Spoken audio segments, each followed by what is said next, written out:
Ma filmni ko'rangmi beshida?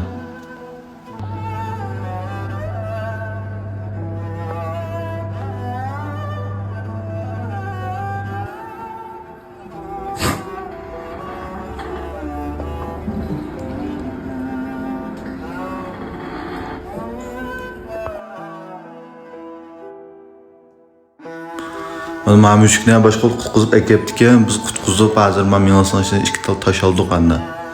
Yani boshqa nima narsalar aytibdi, uni regatka datdimi, ya o'yinchiq tapancha datdimi, ya qo'l datdimi. Ay bejidan tishib mush menasini ichiga chekibdi. Mush bu tarafga. Biz aşağıdan ko'chlab oldik, hamda bu qanchalik umr ko'ramiz biz bilmaymiz. Men maqsadim faqat mush sil uyanlı kichik bolalar anglab qolsa va qishonlik urug' tuqqanlar anglab qolsa, bu mushuklarni yoqdimizni, mana qishnaydigan ishni qilmasin.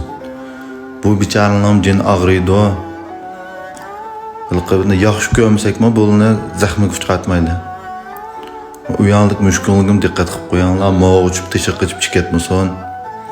Hamda operatsiya qildirolsam atrofimizda doktorxona yo'q deysizlar, doktorxonaga boringlar. Agar doktorxona yo'qlab qolsa, uyanlik chatrakadilab qolsa, dori yuzishini sinab baqsanglar bo'ldi.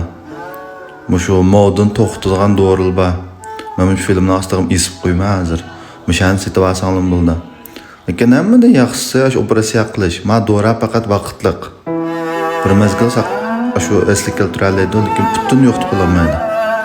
Şu doğru ihtiyacınız bolsa, doktorxona beriş qilsang, nima yetmasa, sharoitingiz bo'lmasa, doğru sinab baqsangiz bo'ldi.